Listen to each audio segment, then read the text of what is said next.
For people who love hamburgers, Sonic, over at the Midtown Plaza. And if you've gone by that plaza, they've done a lot of upgrades in that area as well. A couple of other programs that we worked on, $100,000 for seniors and family, home improvements, medical alert program protecting 80 seniors. And this year we went through $150,000 in first-time home buyer money. The money was gone in about 5 weeks. We were able to assist 16 buyers, young couples, to come into the community and start their families and start their homes in the community. We were the leaders in the entire county. And Eric's office has worked really hard on that. So good job with that. We wish we had more to bring more first-time home buyers, and we'll continue to work on that. I talked about that grant, the NSF grant to knock down buildings. There's 8 blighted structures that we knocked down in 2009, and I think we got 7 or 8 more ready to go. We also put money into a number of sidewalk programs, catch basins, etc.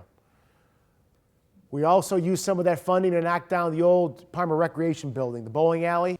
The owners were AWOL, the building was dilapidated, and we used that money and put a lien on the property to hopefully recoup that money when the property is sold. But that is federal money that we receive that's used specifically for that purpose. Our mural program, Ukrainian Village, as you can see some of the murals we've done on State Road, and this is State Road also.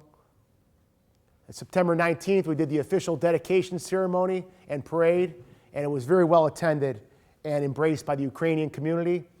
We're working with folks in that neighborhood to promote homeownership, storefront renovation, park development, streetscaping, and it has also spurred other interest.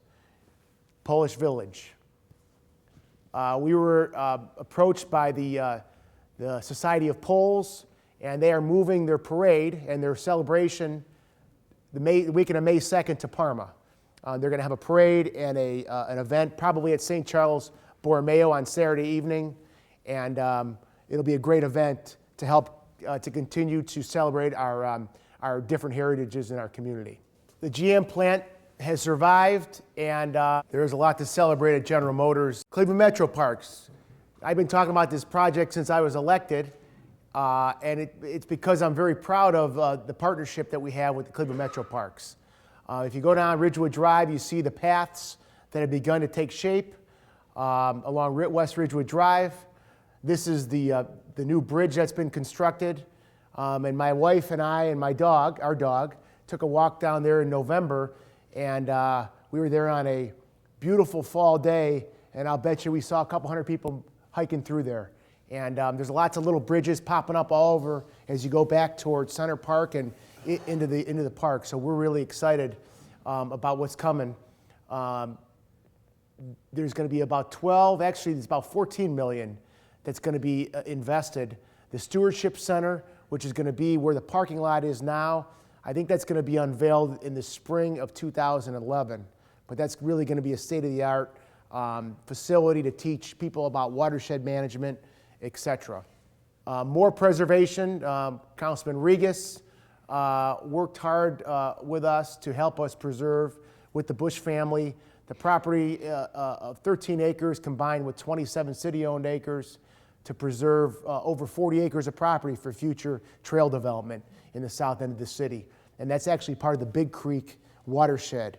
And they're a group that's starting to form and taking the lead of West Creek to help go out there and get money and preserve the Big Creek. You'll be hearing more about that. I want to talk about Tri-C West. Can you believe that their enrollment's up over 10% this year? It's probably not that hard to believe, but you know, it's really a bustling place of activity. 13,000 students last year, and they host our Relay for Life, but there's a lot of good things happening at Tri-C. They've just added on to the building, and they've got a lot of good projects going on there, and we're really proud of Dr. Rao and the work that she's done there. We continue to do outreach in the community for our businesses, for our residents. We're going to unveil what's called the Parma Magazine in the next, I think, couple of months.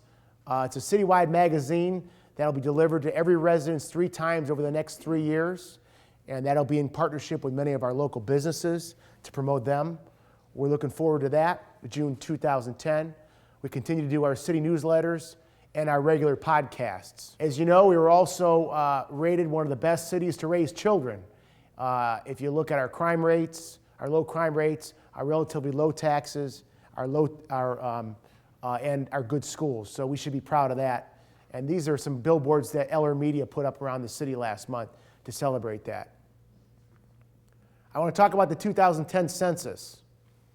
Every 10 years, the government counts people.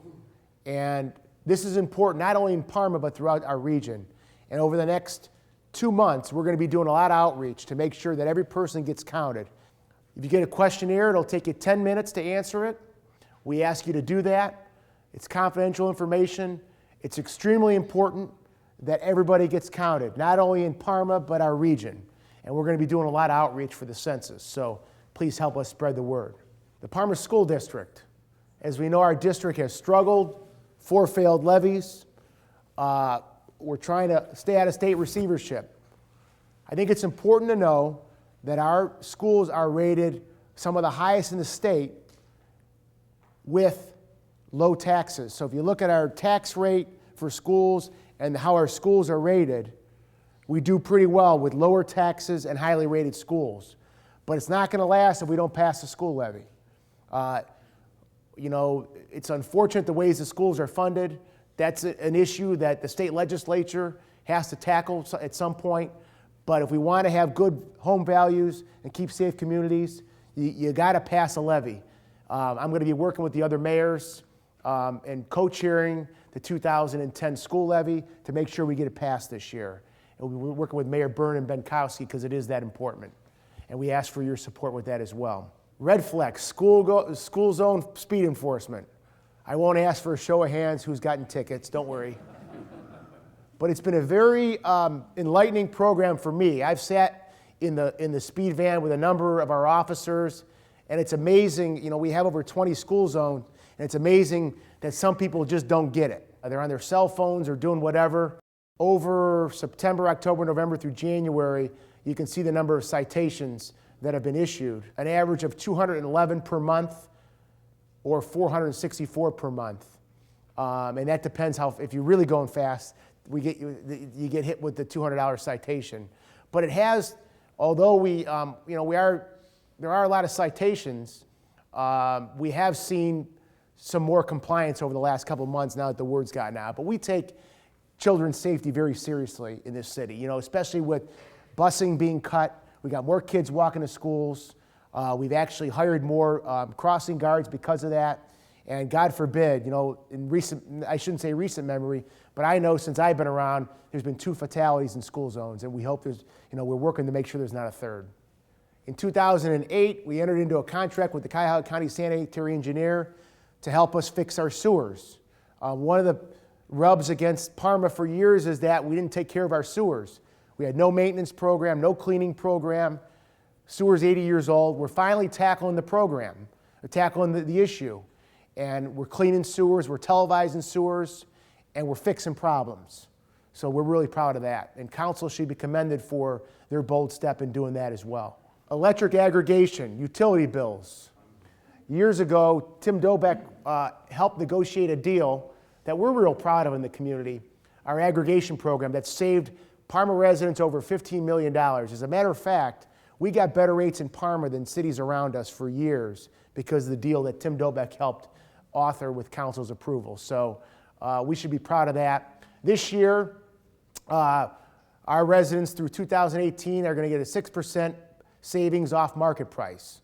That's a very similar program that we have with NOPEC. For natural gas, we joined NOPEC the first time, and it gives residents an option. They can opt out of the program or stay in depending on the rates.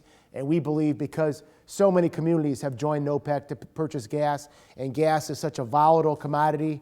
If you have hurricanes and stuff like that, you got headaches with your gas rates. So this will give some stability, we think.